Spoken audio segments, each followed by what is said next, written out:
close till I get up. Time is barely on our side. I don't wanna waste what's left.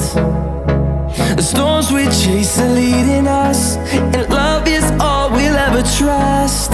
Yeah, no, I don't wanna waste what's left. And on we'll go,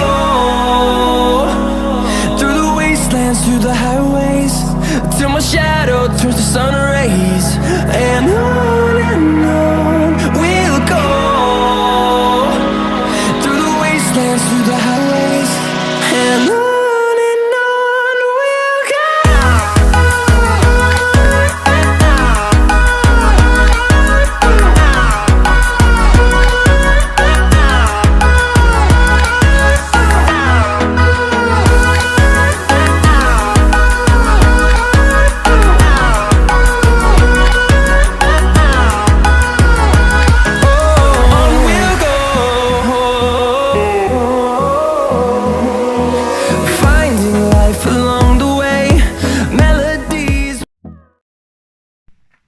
Welcome to my channel. My name is Lateish. If you guys are new to this channel, my channel is basically about beauty and motivation as well as lifestyle. So today is going to be more focused on lifestyle and the requirements needed for the German spousal visa.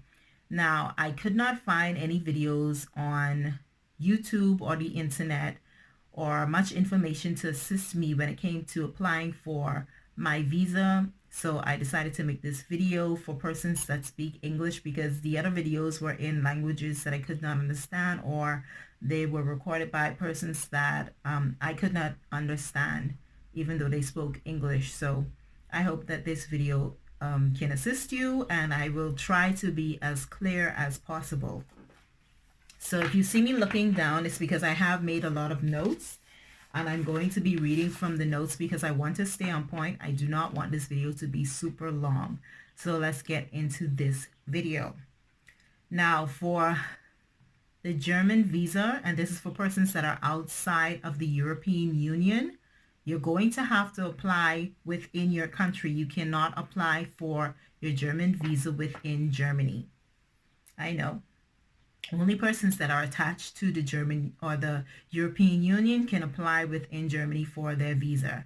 And this video, like I said, is basically for persons that are trying to apply for the spousal visa. But if you do want to watch this video, you can, because I have links to the websites, and you can check those websites out and find the information that you may need if you're applying for a student visa, etc. So before even attempting the application process, which is done online, you need your A1.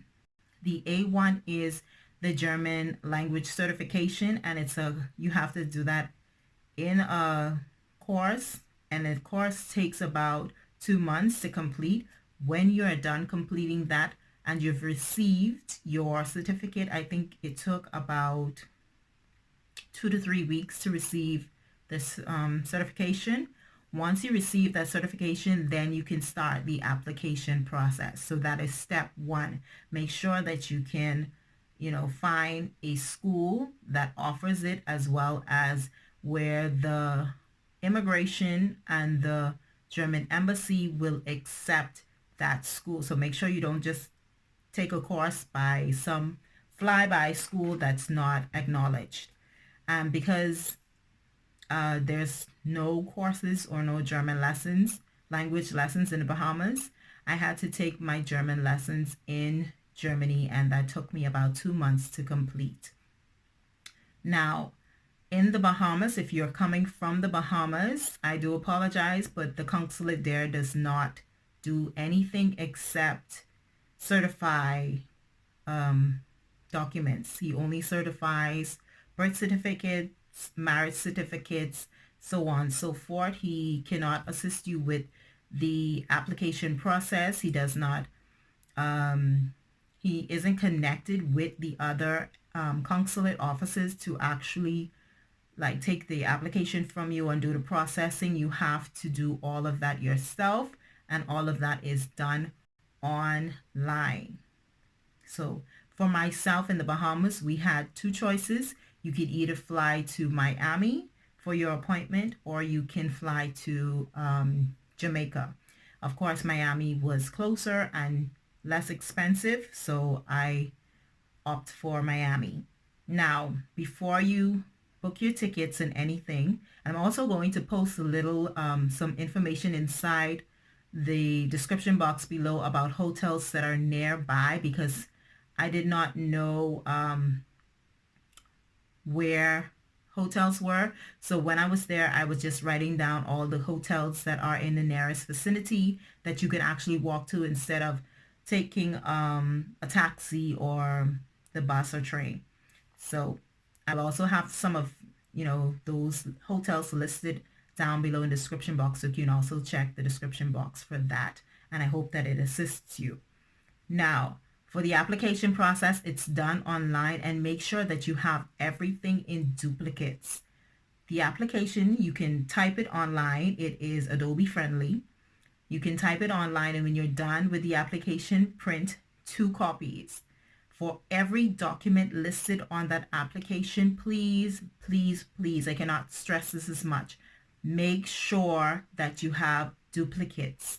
For your visa photo or passport size photo, make sure that it is the photo that shows your ears and does not cover up any facial parts of you.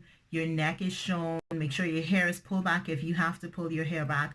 No big earrings. You guys know the process when it comes to taking a passport photo. It is the same for your visa photo. If you do have anything that is on you, or you're not showing your ears and stuff like that, you will have to take the photo over. Now, there is a place there that's nearby the embassy. I can't remember the name, but if I do remember it, I will put it in the description box. There is a pharmacy there that you can go to take your passport size photos, and you can take it there if you want to do it there, and they do it correctly because they know what the embassy requires. So if you want to do it there instead of doing it in your country, you can also do that. Now, for persons that have their spouse that is German, I think it's less documents that you need for instead of the persons that are actually joining a partner that is just there on a work permit or a residency visa. I think it's a little less with the documents. Oh, CVS is the name of the pharmacy. CVS is the name of the pharmacy where you can take your passport size photos. And it's literally like 20 steps away from the embassy. It's very, very, very close. So after you've gotten all of your documents, make sure you carry every single piece of document, even the things that you think you may need and you may not need. Carry every piece of document with you, because you don't want to need something, not have it with you, and you could have brought it anyway just in case. So just in case, if you think you may need it, take it with you. So you're going to need that. You're also going to need copies of your spouse's passport. Make sure you carry 2 copies of your spouse's passport. You're going to need 2 copies of your passport. You're going to also need your travel ticket. If you've already purchased your ticket to fly to Germany, you need that with you. If you have not purchased the ticket yet, then you don't really need to purchase one to take with you. But if you have already, then you need to carry the stub with you for them to know that you're going to be going to Germany, because you will not get your visa right away. It will take about 4 weeks to 3 months to receive your visa, and this is if you are qualified for the visa, and they will tell you if you're qualified or not. Now, for the visa, it costs $100 for the visa, but you don't pay that until you come to Germany. Well, for myself, I don't know if it will change by the time you guys are seeing this, but I did not pay for the application process. I paid for the visa after I applied and received my card, my visa card here in Germany. Then I had to pay that €100. It's 100 euros. So if you're paying in a different currency, please make sure that you convert it so you know that you have the correct amount. So 100 euros. You're also going to need proof of accommodation, and this is a bill from your spouse that lives in Germany. You're also going to need a letter that states that they actually want you to come to Germany. So the letter is called a, one moment. The letter is called a invitation letter. So your spouse will have to write an invitation letter for you to actually come, that goes along with the application form. Now for persons that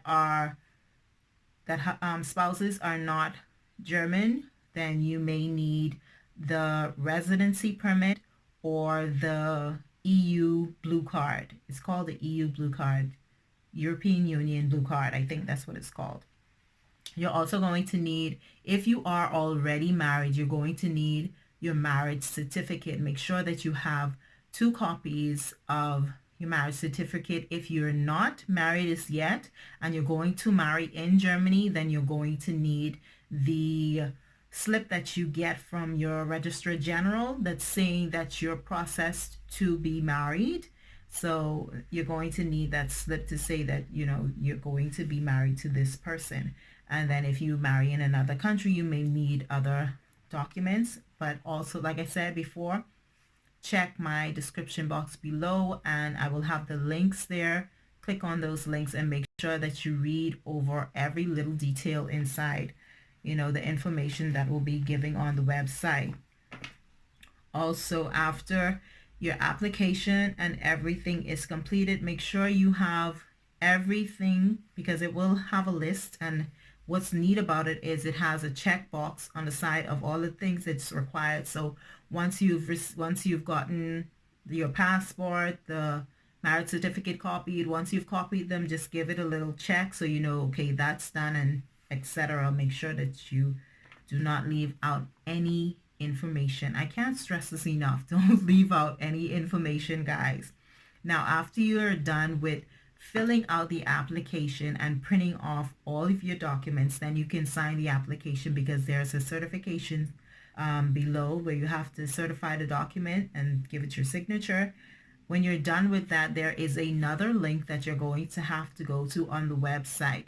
Now, this link is for the appointment, and it will give a list of dates where you can make your appointment, the available dates for appointment. I took mine very early in the morning. My appointment was for 8:30. I was there at probably 7 o'clock. I was very, very early, and I didn't leave there until almost noon. So I would opt for early appointments. I'm a morning person, so I prefer to be up really early in the morning and get everything out of the way. That's where I can have the rest of my day to do whatever else. So that is just a suggestion. Go early, because not only you will have that 8:30 appointment, and I did not know that, but not only you will have that 8:30 appointment, so make sure that you're up early and they're ready to do what you have to do. Now, on the website says that the visa fees for adults is 75 and kids is 37.50, and this is in euros, but I think that needs to be updated. So like I said, make sure that you check the website. Now, remember that the processing time for the visa is 4 weeks to 3 months. So if you live in your country, then they will take your passport from you, and when your visa is ready, they will give you your passport back with the visa inside it. And this is a temporary visa, can last anywhere from 3 months to 5 months, I think is the most. They will give you that back. But for persons like myself that are outside of countries that offer the application process for the visa, I had to fly back home with my passport, and then when my visa was ready, then I had to FedEx my visa to Miami, and then Miami sent my visa and passport back within about 2 days, let's say 2 working days. It was very quick, very easy process, no stress, but it took me about 4 weeks to receive the email, a phone call actually, to receive the phone call saying that the visa was ready for me to collect. Now that is basically all I have to say. As for the hotels, like I said before, I will definitely leave those down in the description box, as well as, you know, the ones that are closest. I will have it from closest to furthest, and they will all be in walking distance because I walked to the visa office. I made sure that my hotel was nearby, and it is in the downtown area, so please consider that it will not be as cheap as your mom and pop's hotels or your motels that, you know, offer bread and breakfast. It's not going to be as cheap as those, but it's not that expensive as well. So take in consideration that the embassy is downtown Miami if you choose to go to Miami, and the prices will not be as cheap as the other hotels that you can find in the other areas if you are on vacation and budgeting. So that's about it. If I can think of anything else to add to this video, I will definitely put it down in the description box below, because I do not want to leave out anything. I want to help you guys with making this process very, very easy. Oh, before I leave, when you get here to Germany with your temporary visa, apply right away. They say you can wait a few weeks or maybe a month, but I would suggest that you apply right away, because it took me about 6 weeks to receive my residency spousal card, or yeah, my residency card or my visa. It will be for 1 year, and then of course you have to apply again 4 to 6 weeks before the card expires, and then you will get it again for 2 years, and then after the 2 years is up, you can apply within 4 to 6 weeks again if you want to stay permanently, or if you do not want to stay in Germany at all. So that's just another little side handle for you guys if you're thinking if you get the visa and it's just permanent. No, you get it for a year, and then the second would be for 2 years, and then you can decide if you want to be a permanent resident or not. So that was a lot of information, I know, but I definitely hope that it helped somebody, because I really do want to assist you guys when it comes to that process. For me, it was very tedious, and I could not find any help anywhere. We were given a lot of false information, and it just was very tedious, and it was very stressful. So if I can make it a little less stressful for someone, then I will do my best to do that for you guys. So I definitely hope you enjoyed this video, and if you did, please give me a big thumbs up and go ahead and subscribe to this channel. I definitely love making content for you guys, and I will continue making content for you guys, and I would love your support. Thank you guys, and I will see you in the next one.